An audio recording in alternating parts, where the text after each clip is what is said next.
With the iPad 10, Apple has released a rather controversial tablet. Although the price has risen to a hefty $449 or €579, it has many annoying weaknesses. Due to its high price, the simple iPad plays in the same league as premium tablets with Android now. Especially when you include the Apple Pencil, it now competes directly against the Samsung Galaxy Tab S8. Does the iPad still have a chance? When it comes to pure performance, it certainly has a chance. While the iPad 10 has an Apple A14 processor with 4GB RAM and 64 or 256GB of storage, the Galaxy Tab S8 has a Qualcomm Snapdragon 8 Gen 1 chipset with 8GB RAM and 128 or 256GB storage. You can get both with 5G. Apple is ahead in both the Geekbench 5 benchmark and the 3D Mark Wildlife Extreme test. Apple's own chips are currently much more powerful than what Android has to offer. But you can see that it's not a huge difference. In fact, you can play PUBG Mobile with Ultra HD graphics on both tablets, and Apex Legends also runs well on both with exactly the same graphics settings. There are differences in my video render test, however. The iPad 10 is much faster when it has to render a 9-minute 4K video in Adobe Premiere Rush.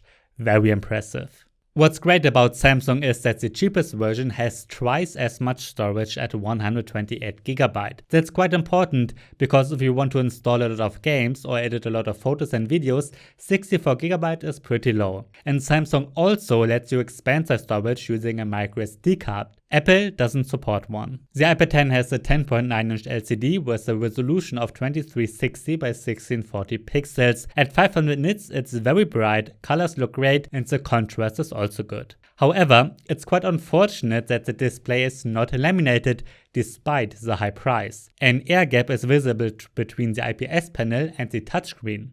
As a result, it sometimes looks as if you don't touch the display directly. I noticed another weakness in my review. If you scroll in landscape orientation, you can see a jelly effect or rolling shutter effect. One half of the screen updates faster than the other. We already know this from other 60Hz tablets like the iPad mini and Galaxy Tab S5e. The Samsung Galaxy Tab S8 does not have these weaknesses.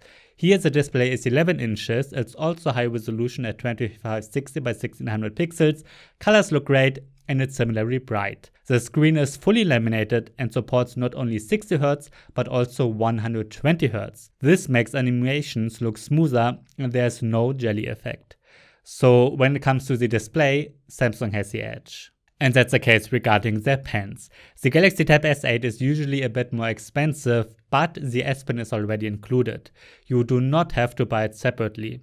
The tablet is fantastic for handwritten notes and drawings. I like the fact that you never have to charge the S Pen and that you get pretty good software for pens with Samsung Notes and the Air commands. The S Pen has a battery, but it's only needed for a few gestures. You can use it as a remote control for the camera app or PowerPoint, for instance. And for this, the pen is charged inductively on the tablet's back. The iPad 10 also supports a pen, but not the Apple Pencil 2, only the first generation. It's charged and connected using a Lightning connector. Since the iPad 10 does not have one anymore, you not only have to buy the Stylus extra, but also the adapter. Without this adapter, you cannot connect the Stylus to the iPad. That's ridiculous.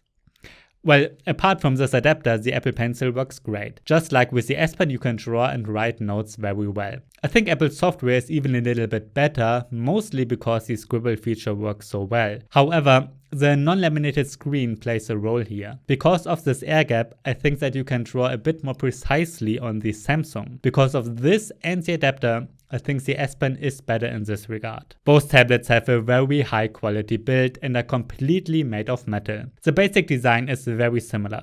At 6.3mm, the Galaxy Tab S8 is slightly thinner than the 7mm iPad 10, but weighs 36 grams more. A headphone jack is missing on both, but Samsung has a microSD card reader. Both have a USB-C port, but while the iPad is only as fast as USB 2.0, we get USB-C 3.2 Gen 1 on the Samsung. The power buttons have a fingerprint reader built in each, which works well on both. Both tablets have 4 speaker slots, but the sound is noticeably louder on Samsung. The ultra-wide-angle webcams each have a resolution of 12 megapixels.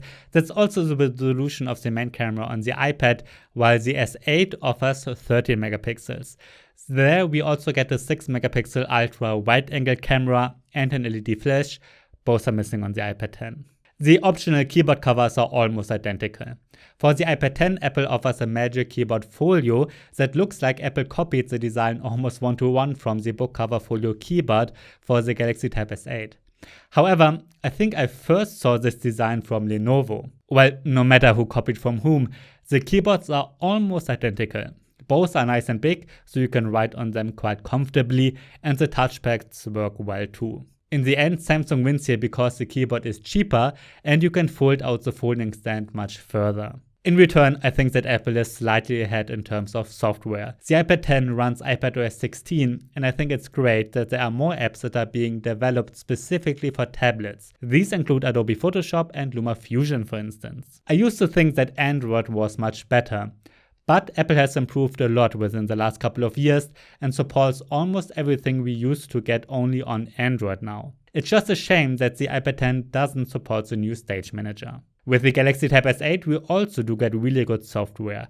My version currently runs Android 13 with the new taskbar. I like that Samsung is very good with updates, better than other Android brands. With Samsung DeX, the S8 definitely has a unique selling point since the iPad 10 does not support the Stage Manager. DeX is a pretty nice desktop mode that enables fast and surprisingly good multitasking, especially when using a keyboard and mouse. In my battery test, the S8 lasts a bit longer at 7.5 hours than the iPad 10 at 5.5 hours. For that, I'm always looping a YouTube HD video at maximum brightness. So, is the Samsung Galaxy Tab S8 better than the iPad 10? That depends on exactly what you're looking for, of course. But I think for most, yes, the S8 is a bit better. Apple's processor performance is slightly better, and it also has a few advantages in terms of software. However, the Galaxy Tab S8 has a better display, a much less complicated pen, a cheaper but equally good keyboard, and a long battery life. The entry-level model offers more storage, there's a microSD card slot, and the speakers are louder. There are many more tablets you should consider, of course. Take a look at the description of this video. There you will find a link to mynexttablet.com where I have listed the best tablets with the stylus that you can buy right now.